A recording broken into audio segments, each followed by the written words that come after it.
Yeah, it's July, but I'm feeling more prideful in a local variety right now. For one, I'm decked out in Brewers gear today because the Crew is playing a doubleheader, which for those that don't follow baseball, they have to play two games in one day today because of a rain delay happening last night. They already won game one with a grand slam, so I'm pretty excited about watching this game too. But also in a much needed bit of good news, you remember that big Supreme Court election that I talked about that happened here in Wisconsin back in spring? The one that Elon Musk offered millions of dollars to voters illegally? And then his person lost because the state elected the liberal option over his and Taco Boy's approved pick? Well, that Supreme Court today issued a ruling for the state that strikes down the ban that's been in place in Wisconsin on reproductive rights since 1849. That's a massive win for my state and for bodily autonomy, and I couldn't be happier to be a Wisconsinite right now. My pride in Wisconsin is through the roof. But speaking of pride, yesterday I posted my first piece of poetry that I've written in quite a few months. And it's very special to me to get back into writing. And this one in particular had a lot of things to say. If you've been following my work, you know that visibility for aspec identities, aromantic, asexual, the entire spectrum, it's something that I care very deeply about because I didn't have those words or access to them for a very long time. Now, yesterday, I posted a brand new poem called In My Nature. Now, the reaction to that poem initially has led to some reaction that I feel is worth sharing and talking about. So today, I want to talk about two comments in particular that I received. One that challenged the poem's ending, and one that affirmed it. And why the difference between the two goes far beyond one single line of text. And on this journey, one more love unraveled. I finally learned to love me for me.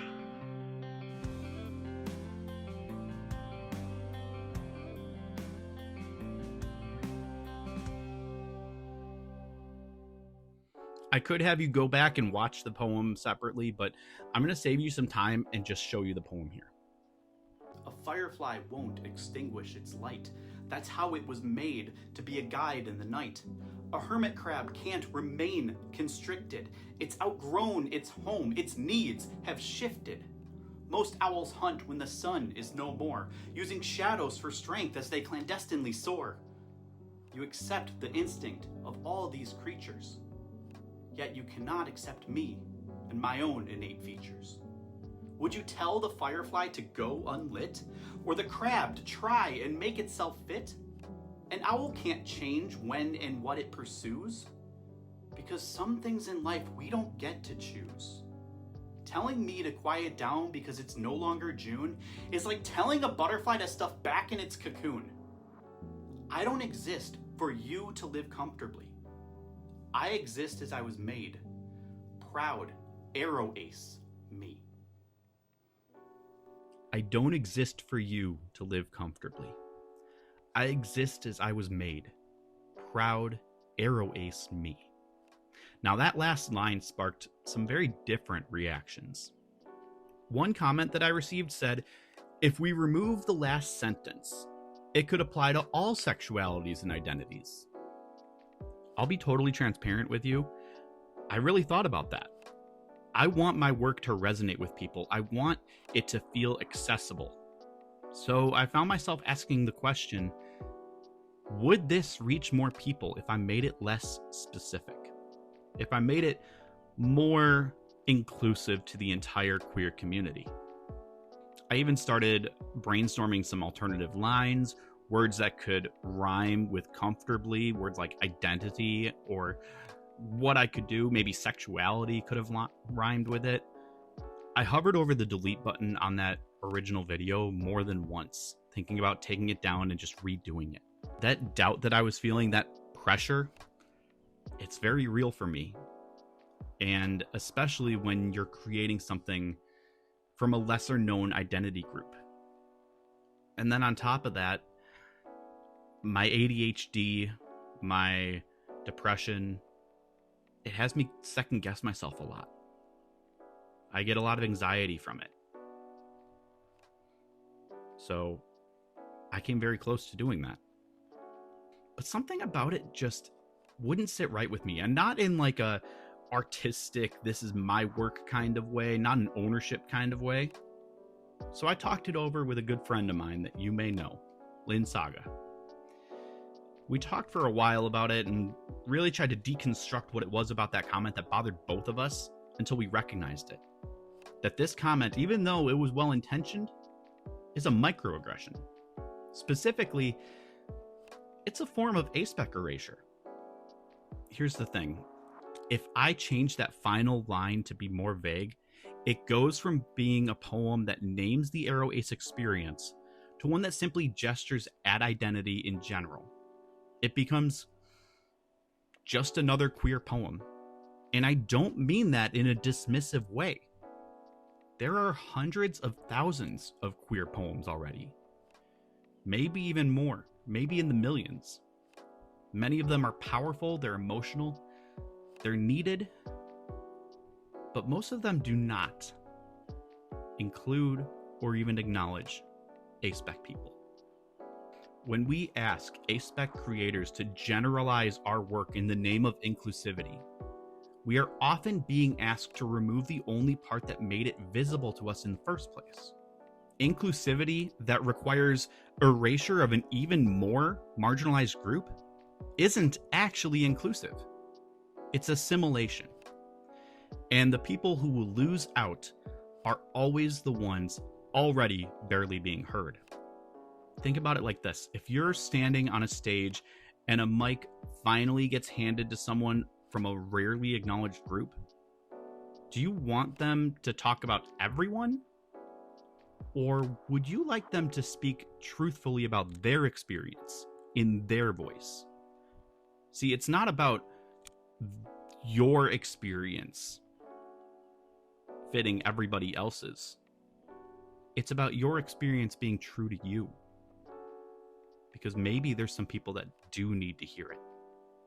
So I was still mulling that over and talking with Lynn when I got this second comment. It says, I love how this emphasizes that asexuality is in fact natural. Thank you from one ace to another. And honestly, this is the comment that reminded me why I wrote the poem in the first place. Because that's the lived reality of aspec folks. As this comment points out, the poem speaks to aspec identities as natural. And here's why that matters so much. So often, queer individuals hear that their pride is a sin, that they're a crime against nature, which is deeply deplorable and also deeply misunderstanding of both the natural and spiritual worlds that the folks who make those claims claim to belong to. As someone who I was raised in the Catholic Church, I went to Catholic school from kindergarten through 8th grade. Then I even taught in one of those schools my first 2 years out of college, you know, the part of your career where you're trying to just gather any experience you can. Yeah, I've been in the Catholic Church, and I can confirm that they don't know what they're talking about when they say stuff like that. But that crime against nature stuff, the sinner accusation, that's not as often the case for aspec folks. We're not usually told that we're sinners. We don't hear that we're a crime against nature. That's because to be sinful is to be human. To commit crime against nature, you need to be considered part of the natural world. Instead, we're told that we're not even real. That we're not human, that we're not capable of love, that we're emotionless, cold, plants, robots, aliens, subhuman. We're called unnatural. Not in the way that people say being LGBTQ is against nature, but in the way that people imply that we don't occur in nature at all.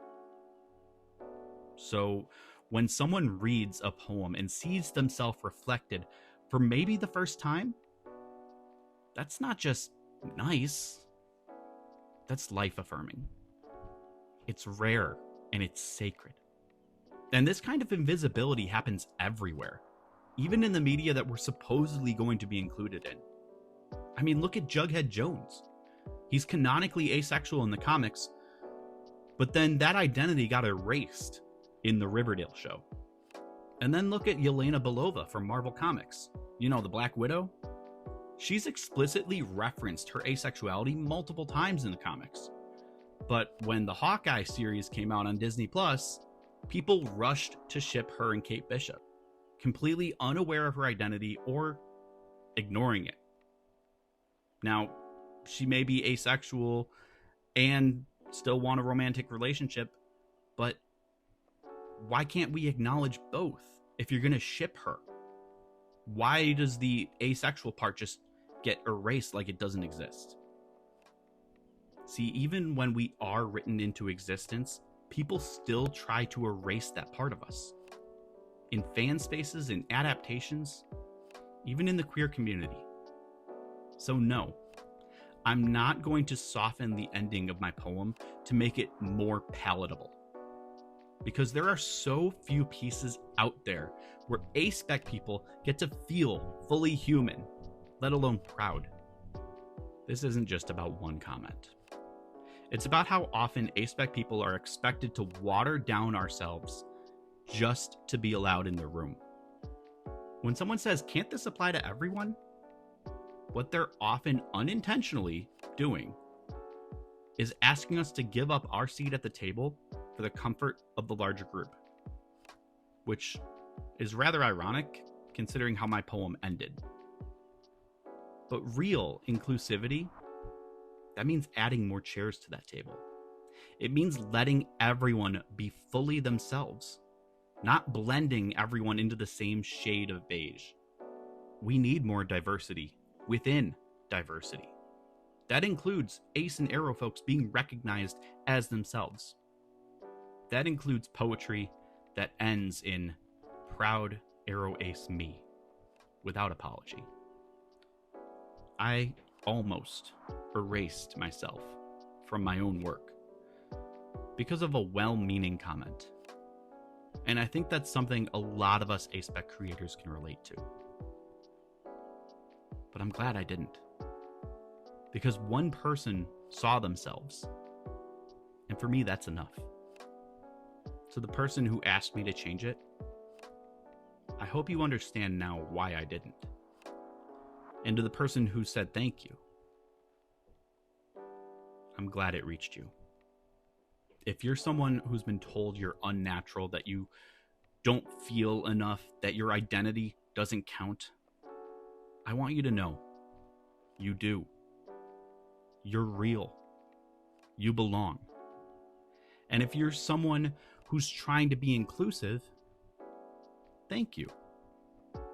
But please remember, sometimes the best way to be inclusive is to step back, listen, and let others be a little more specific. Because I don't exist for you to live comfortably. I do exist as I was made. Proud, aroace me. Since it is the start of July, I want to ask you for today's comment prompt. How do you plan to stay visible and proud all year?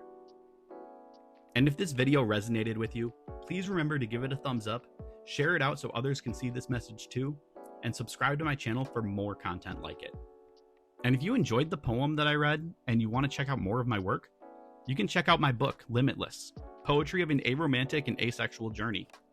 This is my first volume of poetry. I don't know if there's going to be a second. If there is, I feel pretty confident that In My Nature would be a part of it. But for right now, I do have one book of poetry out that you can check out. There's links in the description of this video. And one way that you can be visible and show your pride all year round is by checking out my merch. I have tons of aromantic, asexual, and aroace inspired shirts, hats, sweatshirts, hoodies, you name it. Now I'm going to wrap this up because game 2 is about to start for the Brewers, but I do want to tell you one more thing. You don't have to change who you are for anyone. Be you and be proud. Because you're pretty awesome, just as you are. Be good to each other and to yourselves. I'll see you in the next one.